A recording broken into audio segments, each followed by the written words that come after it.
Oke, apa kabar semuanya?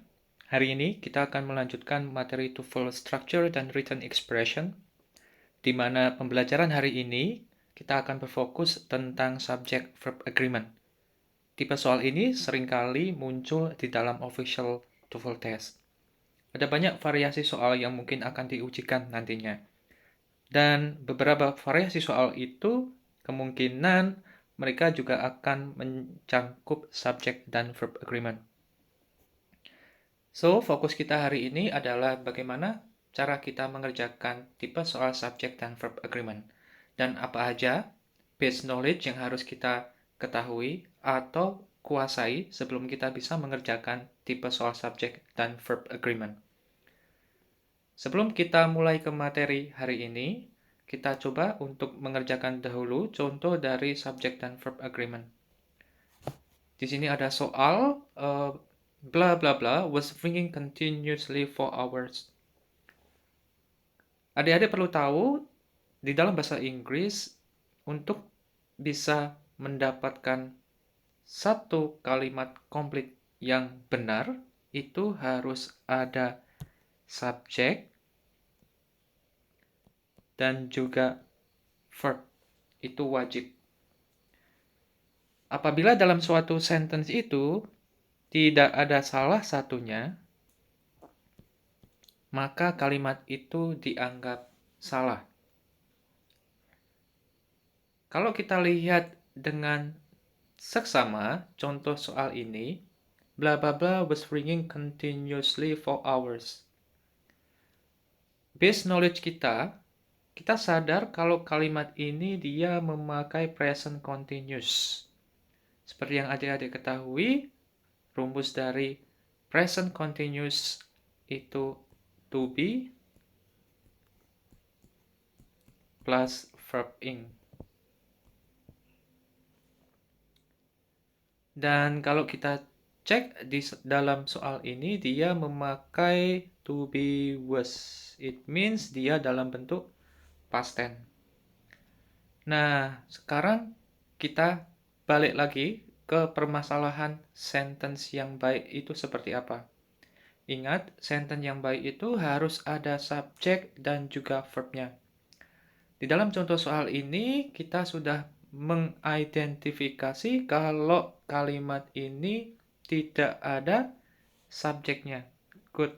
Karena kita sudah tahu verbnya itu dalam bentuk past continuous, kita coba cari subjeknya tapi tidak ada, so it means soal ini butuh subjek. Nah, kalau kita bicara tentang subjek, maka yang perlu adik-adik ketahui itu subjek itu posisinya harus atau cuma bisa ditempati oleh subjek pronoun atau kata benda. Subjek pronoun itu apa aja? Seperti I, you, they, we, he, she, it. Atau kata benda. Kata benda itu seperti apa? Kalian pasti sudah tahu apa aja itu kata benda. Tapi yang perlu adik-adik ketahui, kata benda itu ada yang singular dan juga ada yang plural. Singular itu artinya dia itu cuma satu, sementara plural itu artinya lebih dari satu. Kalau kita lihat contoh soal ini, dia memakai kata kerja bantu was, yang berarti kata kerja bantu ini dalam bentuk past tense singular. It means that kemungkinan jawabannya subjek yang kita cari tahu ini dia dalam bentuk kata benda singular. Ada 4 pilihan, loudly, in the morning, the phone, dan juga the bells. Pilihan yang A, kalau kita coba pilih yang A, seperti yang sudah kita bahas sebelumnya, atau yang mungkin adik-adik sudah pada tahu, akhiran LJ itu biasanya dia adverb. In the morning itu kombinasi antara preposition dan juga kata benda. Ia juga adverb, atau lebih tepatnya dia keterangan waktu. The phone, oke, dia kata benda. The bells, itu juga kata benda. So, pilihan yang paling tepat itu antara C dan D. Kalau kita cek dengan seksama, to be yang dipakai atau kata kerja bantu yang dipakai itu adalah was, yang berarti subjeknya harus singular. Karena itu, jawaban yang paling tepat di sini adalah the phone. Oke, gimana? Apakah susah untuk mengerjakan tipe soal subjek dan juga verbs? Oke, so kita coba untuk menelaah lebih dalam lagi apa aja base knowledge yang harus kita kuasai atau kita ketahui sebelum kita mampu mengerjakan tipe soal subject verb agreement. So, yang pertama, adik-adik harus tahu itu tentang part of speech.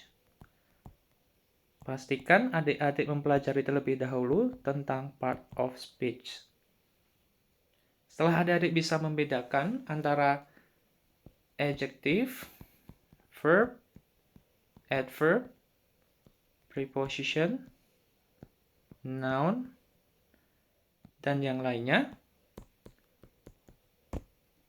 maka adik sudah satu step lebih dekat untuk bisa mengerjakan tipe soal subjek dan verb agreement. Kemudian, setelah adik-adik berhasil menguasai tentang part of speech, berhasil untuk membedakan antara adjective, verb, adverb, preposition, dan noun, maka langkah selanjutnya yang adik-adik harus kuasai adalah tentang tenses.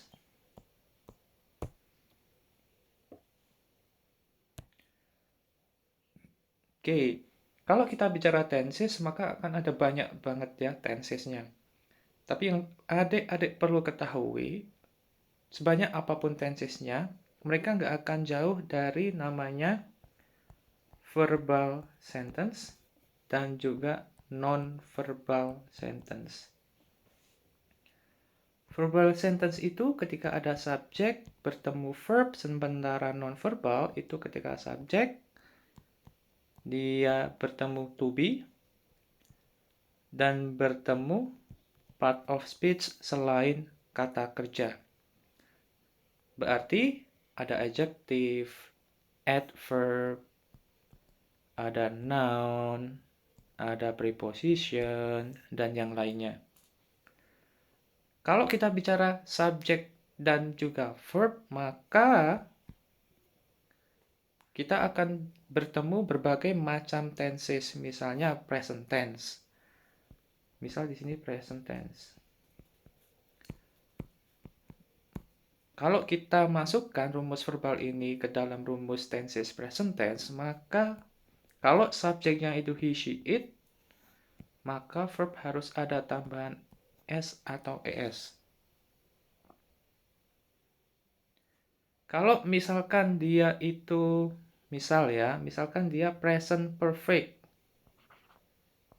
Present perfect. Maka subjek di sini harus ditambahkan have atau has plus verb 3. Atau dia itu present continuous.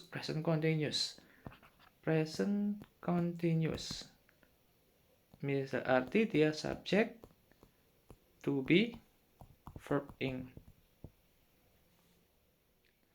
Loh, mister, katanya kalau ada to be-nya itu maksudnya non-verbal. Yes. Kalian harus ingat, kalau ada to be-nya, kata kerja bantu, maka dia masuknya itu non-verbal.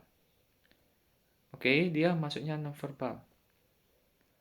Nah, jadi setelah kalian menguasai part of speech, hal selanjutnya yang harus kalian lakukan yaitu kalian harus menghafalkan tenses. Rumus-rumus tenses, at least kalian harus sudah menguasai semua sebelum kalian memutuskan untuk mengambil TOEFL atau ikut kursus TOEFL. Kenapa? Kalau kalian sudah menguasai kedua bagian itu, maka kalian akan lebih mudah lagi ketika kalian memutuskan untuk mengambil kursus TOEFL atau ketika kalian memutuskan untuk mengambil official TOEFL test. So, pastikan sebelum kalian itu melangkah lebih jauh lagi, kalian sudah menguasai kedua hal yang tadi kita bahas. Oke, mungkin hari ini kita cukupkan sampai di sini saja. Kita bertemu lagi di video selanjutnya. Kita akan bahas lebih dalam lagi tentang verbal non-verbal, dan juga kita juga akan bahas lebih dalam lagi tentang subjek dan juga verb agreement. So, ingat, yang pertama yang harus adik-adik kuasai adalah part of speech.